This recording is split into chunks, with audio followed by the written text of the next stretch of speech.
Ito guys, meron na naman tayong Toyota Corolla 12 valve. Ang problema nito, hinatak na dito rin sa shop natin, no. Hindi na siya umaandar. So ang ginawa, bago na yung distributor, bago na yung carb, so hindi pa rin na mapaandar. Ngayon, titingnan natin kung ano naging problema, bakit ayaw siya umandar, no. So ang una i-check natin kung may kuryente yung distributor. Next naman natin yung carburetor, no. So yung dalawa lang muna yung basic na i-check natin.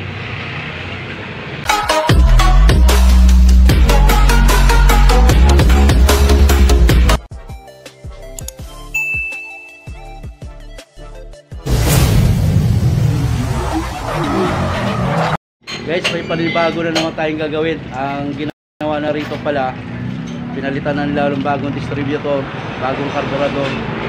So hindi pa rin nila napatingin yung Corolla, no, yung 12 valve na 2E engine na makina na Corolla. So ngayon, check ko, subukan kong kalkalin muna to, check ko isa-isa kung ano naging problema, no. So ito, hinatak ko rin dito sa shop.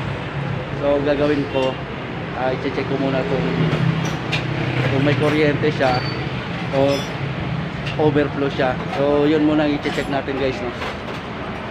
Ang kwento sa akin ng may-ari nito, no, bago hinatak dito, so naguguluhan na sila kasi nagpalit na ng bagong distributor.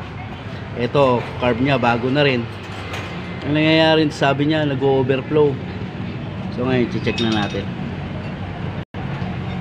I-check natin, guys, no, kung may kuryente yung kanyang distributor.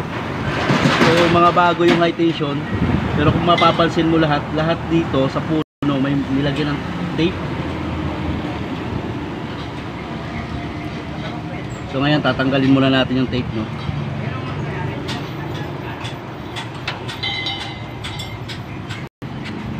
Pre, pahiram nga lang plies mo dyan na may rubber, pre.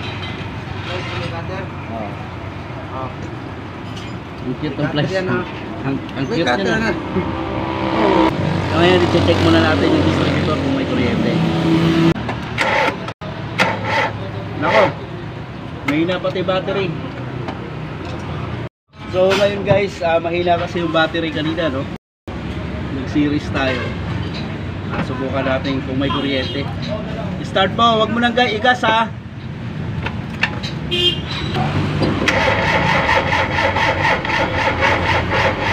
Opya. Wala pa rin.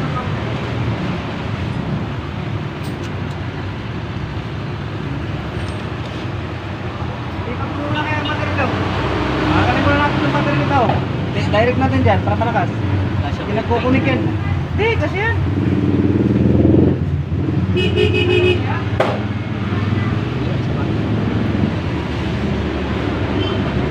So palang hina ng redondo.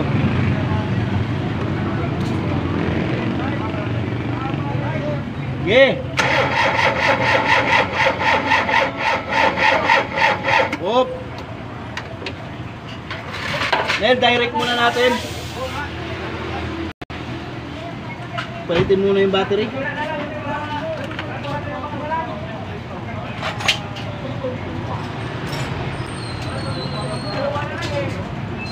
Isa pa palang pinagawa ng may-ari dito, guys, no.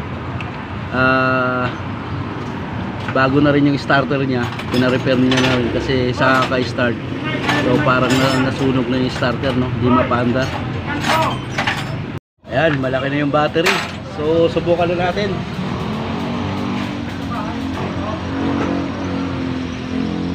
Titignan lang natin kung may kuryente yung high tension, no, pagka nire-redondo natin.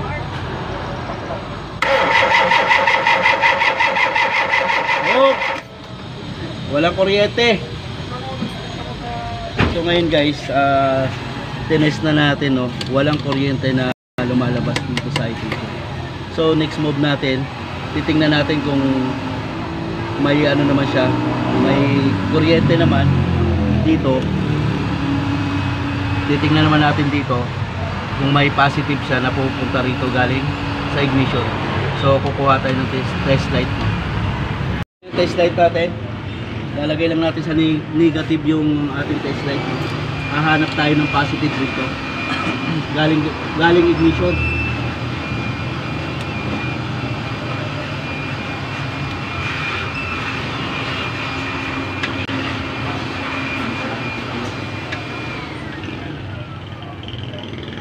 Ayun, positive na. I-on mo nga yung ignition po.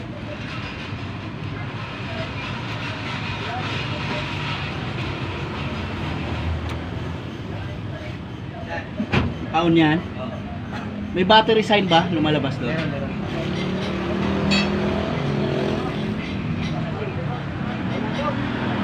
Walang battery sign?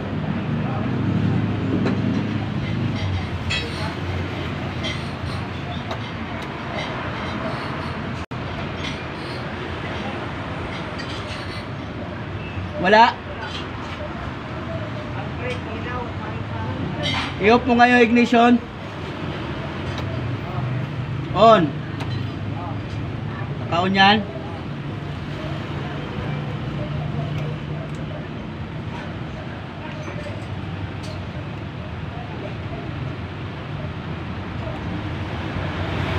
Meron siya.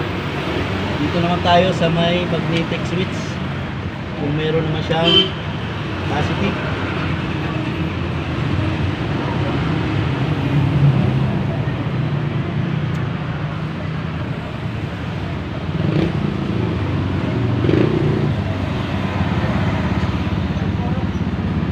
So meron din positive guys, no?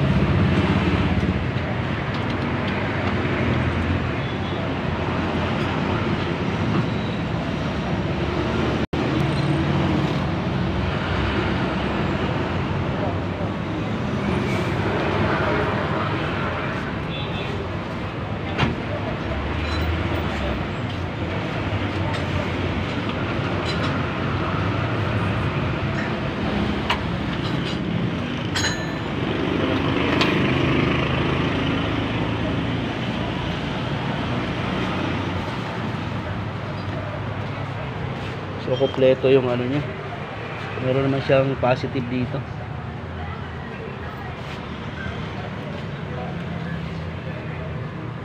Ayan o. Lawan.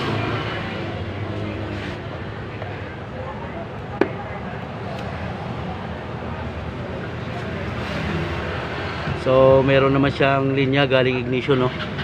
So walang kuryente to. Wait. Bago yung distributor natin, no? Ha? Bago yan. Yung coil? Distributor. Taker, pa kayong coil. Hindi, parang bagong coil eh. Baka ang Phillips screw. Tingnan natin to. So dito naman tayo magbubukas, guys. Next sila, pre. 7, 8. 8. Naman din ako ito.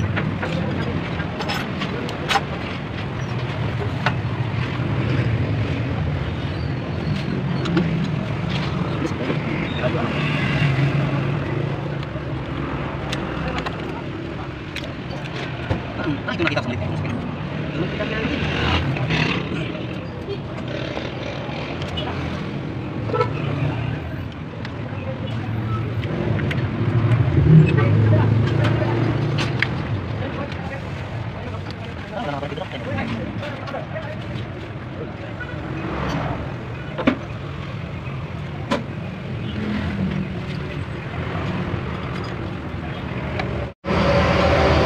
Start mo nga.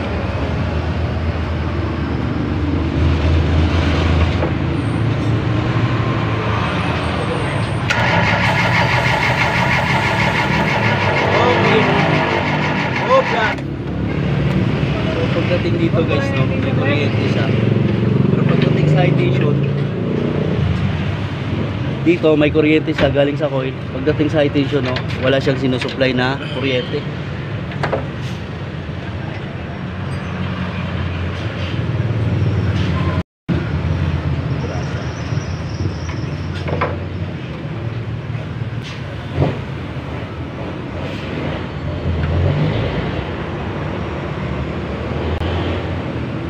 Kuryente siya eh. meron.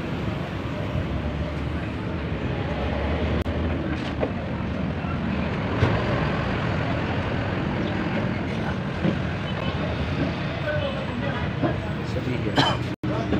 Dito sa cap yung may problema. May kuryente siya. Pagdating sa high tension, wala. High tension wire.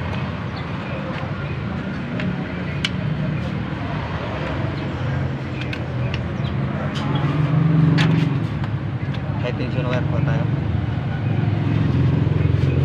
So, tatry nating palitan ng cap guys. No?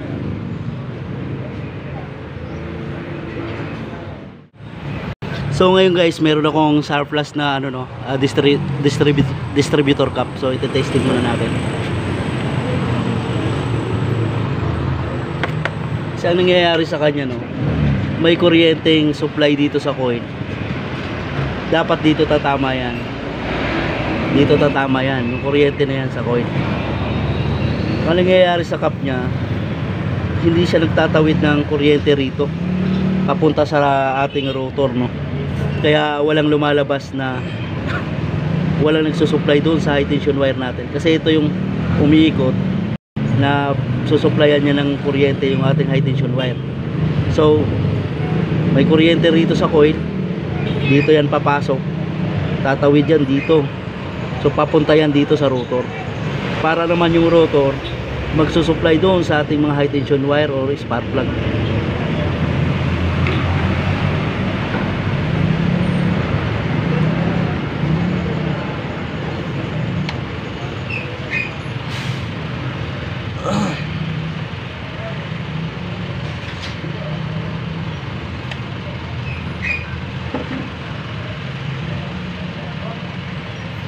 So, medyo mo na balik.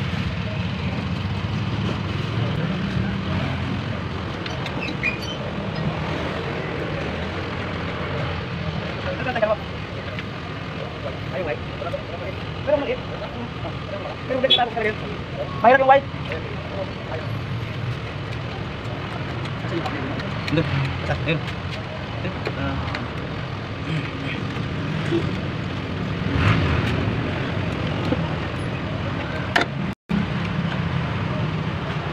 So ngayon guys, ito napalitan na natin ng ang firing order nito 1 3 4 2. 1 3 4 2. So ito number 1. Saksak natin sa number 1. Saksak mo nga number 1. Hindi na, muna ilagay dyan. Titingnan natin kung may kuryente. So, kasunod naman yung number 3.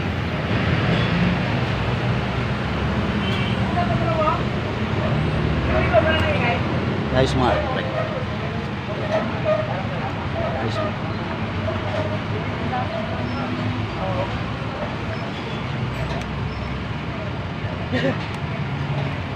So hanapin mo naman yung number 3 pre. Attention na, ito number 3. So dito naman siya.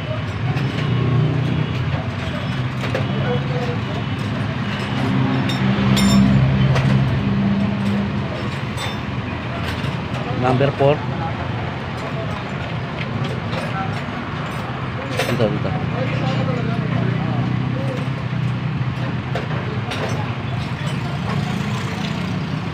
So number 2. Dito naman number 2.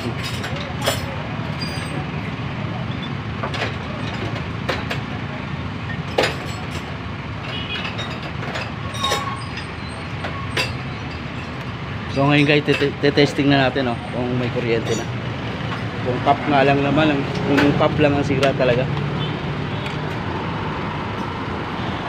So i-ground nyo lang dito Start. Ayan guys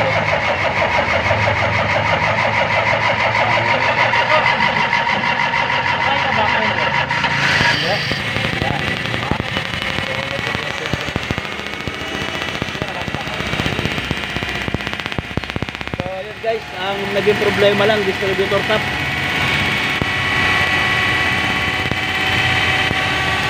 Saksak natin ngayon, may kuryente na siya.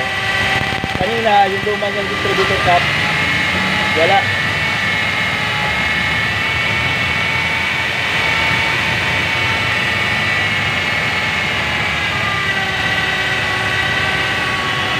Saksak mo natin. Saksak mo. So naging problema naman ngayon, mataas ang idling, so itotono lang natin to, no. So ang dami na nilang pinalitan, halos nagpalit na ng carburetor, yung distributor siguro naging problema, defective yung ano natin, no? Yung kanilang distributor cap. So itotono lang natin, no. Lagyan sa pang problema, oh. Yun.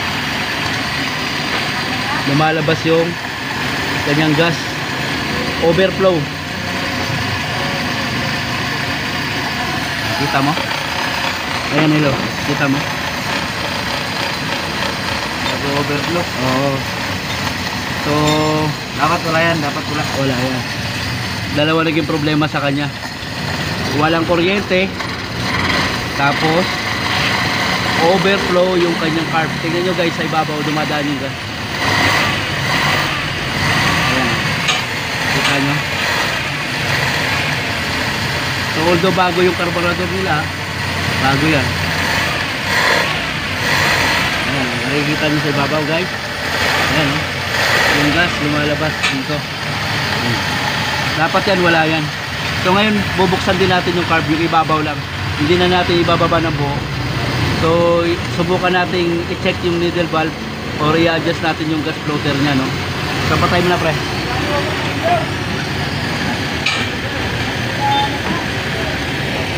So at least napaandar na natin, no. So dalawa naging problema nya. Yung distributor cap nya defective. Asan na yung distributor cap nya, pre? Ito yung distributor cap nya. So brand new. Problema, hindi siya nagtatawid ng kuryente papunta rito sa rotor. Ito yung nakatutok sa rotor. Ito yung nakatutok naman sa ignition coil. So defective yung ano niya. Although surplus lang yung kinabit natin, pero okay siya. So ngayon yung next natin, bubuksan natin yung ibabaw ng kanyang carb. Buksan mo yung ibabaw, pre.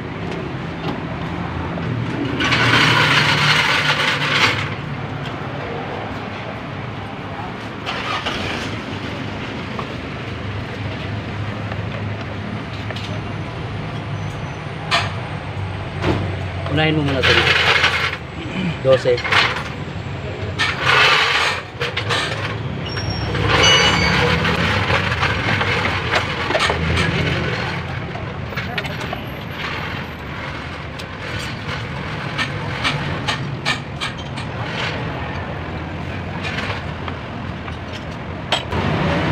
Wala pa problema guys, no? Yung connection nila ng vacuum hose, tingnan mo. Etong papunta sa advancer distributor, nilagay nila dito sa canister ng ano, evaporative canister. Ayan. Dapat dito to, papunta to sa carb. Ayan, doon papunta to dapat sa carb. Boss, magkano libor?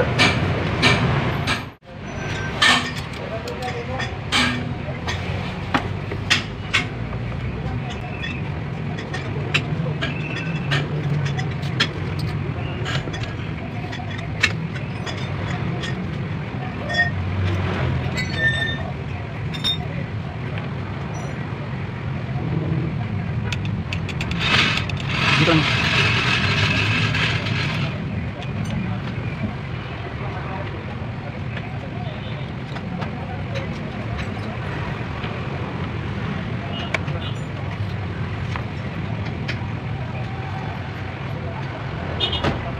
Overflow? Siguro ginawa niya nilagay sa floater niya.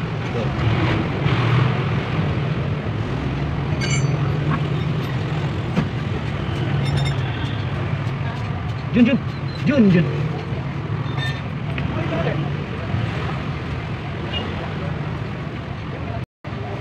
May spring yan sa gilid nila. Tanggalin mo yung spring.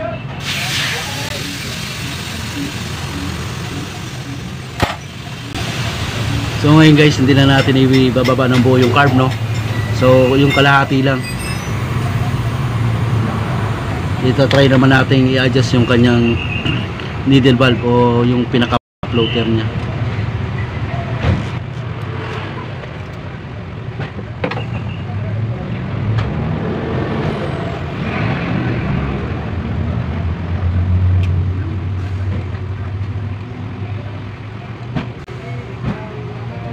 ito ay dapat dito yan. Dito yun.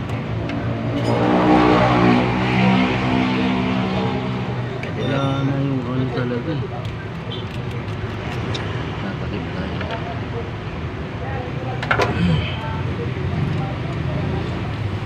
So dandahan mo pre kasi mapulit yung ating ito may linkage pa yan.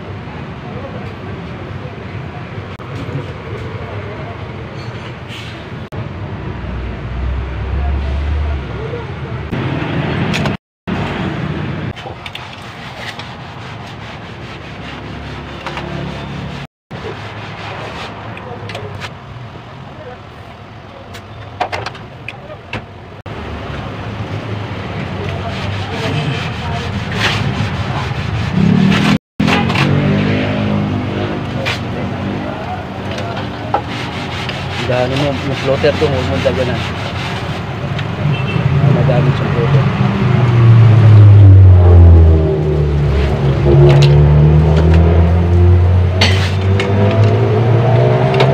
So, ito tabingi Tabingi. Tabingi yung floater. Bangga oh. Oh. Ito yung problema guys, no?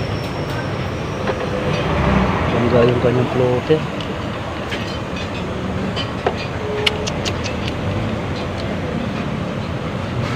Tabingi, mapapansin mo. Tabingi yung floater natin.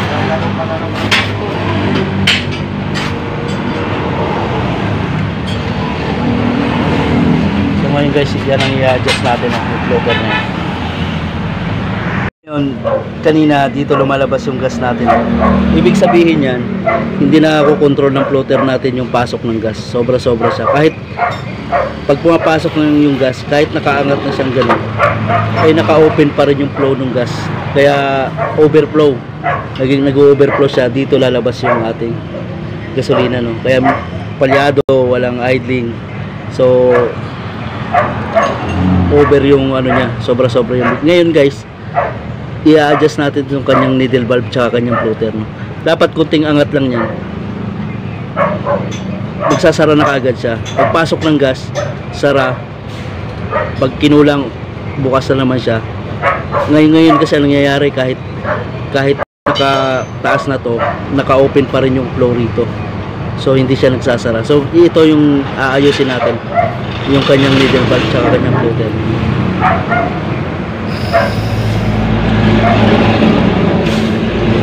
So i-adjust natin to guys, ha.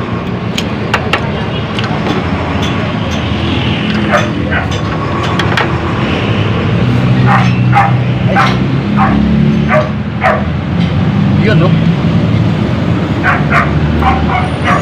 So ito yung kanyang needle valve.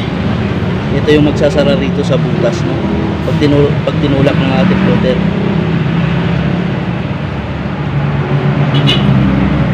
Isa ko pang napansin, no, yung kanyang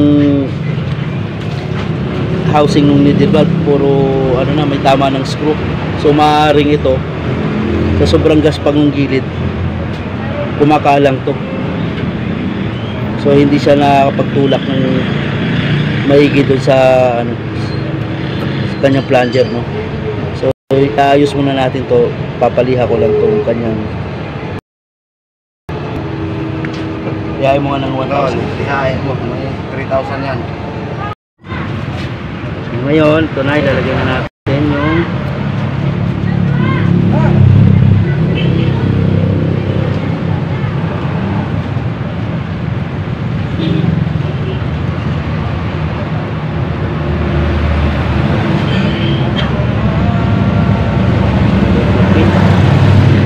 Ito ba yung nakikita ko sa doon? saan?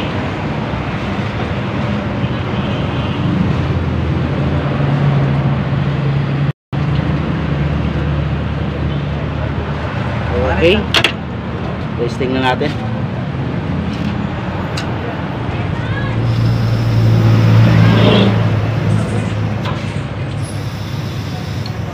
Akin na ngayon long last pa. Ay, hawakan mo.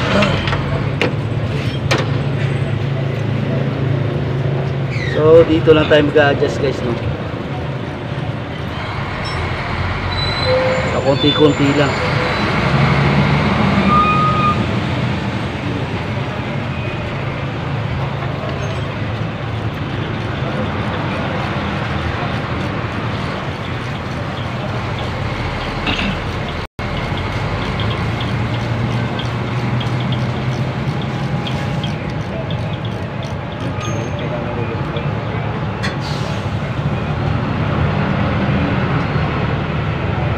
Ito yung computer box.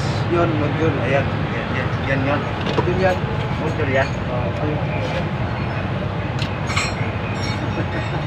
Ah!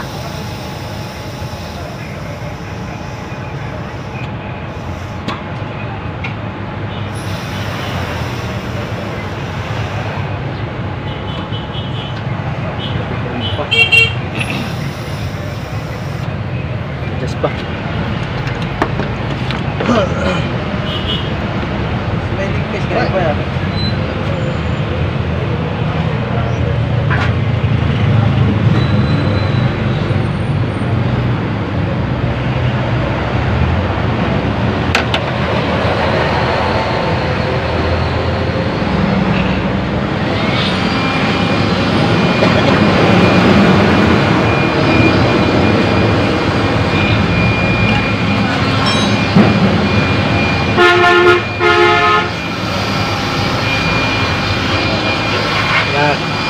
Dapat kunting ganun sara na.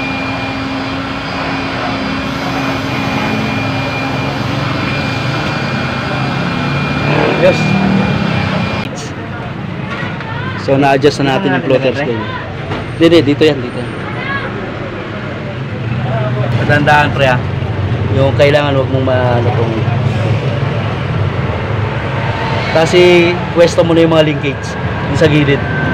Yun dyan. Pwesto mo na.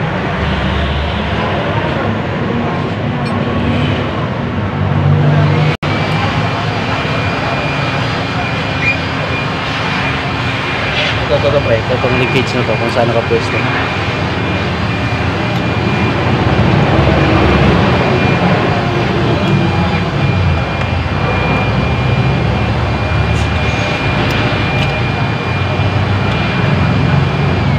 Kung may tabingin gano'n kasi mababalot pa ito.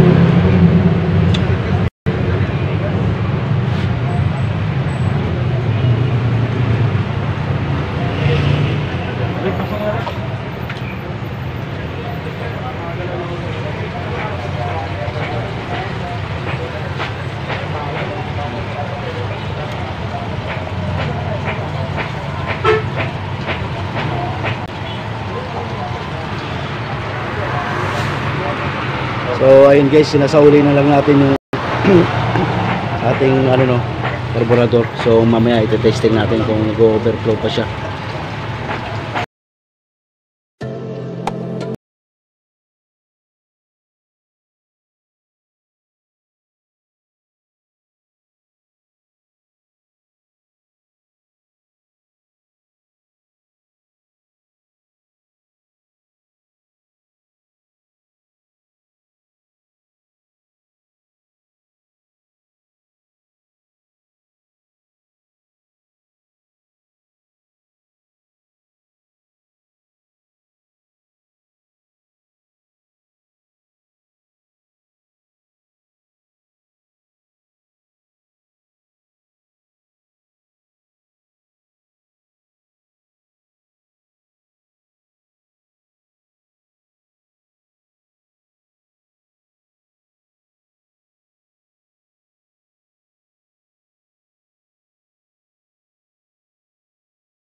Subukan na natin i-start. Ako na magagas. Yeah.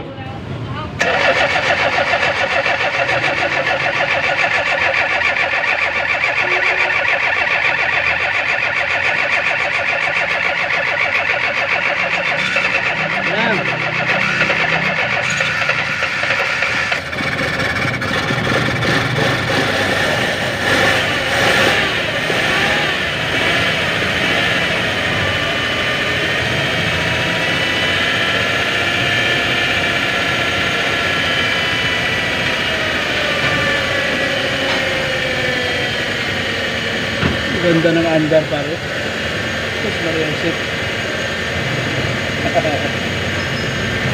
Kik. Galing.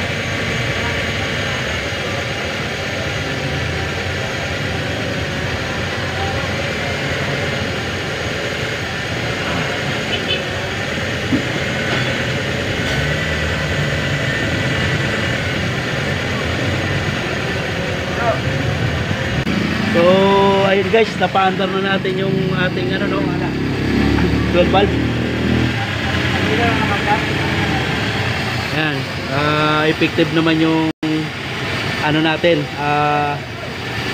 yung adjust ng floater sa needle valve, kaya siya nag-overflow, no? So ngayon wala na siya, may idling na siya matino. Tapos palit tayo ng distributor cap. So okay na yung natin guys, no? Yung ating Toyota Corolla na Shoutout muna yan, shoutout. shoutout muna. Shoutout muna. Fernando Pingol Jr. Yung mga FPJ. batikan natin yung mga supportive. Shoutout po nga pala sa Mechanic. wife ko. Yan. Pakabait ka dyan. Kaya mag-iinom ako. Ayan. Katay ka, away abutin mo ngayon. Ito, ang galing natin. Sige boss. Ito, ayaw ko muna yung plastic. Sige. So ayun guys, tapos na yung ginawa natin, no? Toyota Corolla. So sana nagustuhan nyo kung paano namin inumpisahan ng troubleshooting yung ating Corolla para umandar. Kao! Trabaho tayo dun eh. Apakalamot. Ganda na. Ganda na talaga. Nag-shoutout pa eh. Nag-shoutout pa yan. Boss!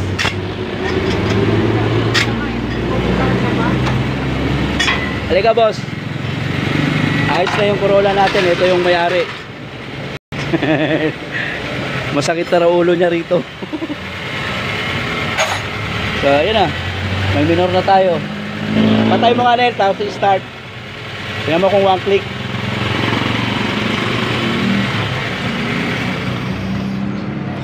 Start. Oh. Sus Maria. Yun lang yun, oh. Masakit na raw ulo niya rito. Ilang mekaniko nang umawak niyan. Wala na? Oo. Sabi mo pa sa water. Sigurado yan. Sigurado. Shoutout na para. Yan, kaya shoutout. So ayun guys, tapos na yung dalawa naging problema, no? Distributor niya at carb nagsabay, kaya medyo masakit sa ulo. Pero napagtagaan pa rin natin i-troubleshoot, no? So ganun lang pagka nag-troubleshoot kayo ng Akala ko makina. buhatin nyo na nga to. So thank you for watching guys. Sana nagustuhan nyo ang aking video. Kung nagustuhan nyo guys, huwag nyo kalimutan i-subscribe, like and share, no? So thank you. So ayun guys, i-road test na yung no?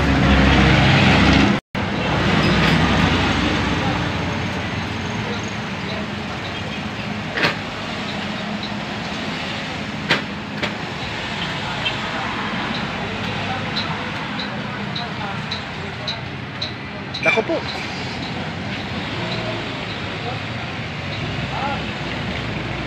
Alright.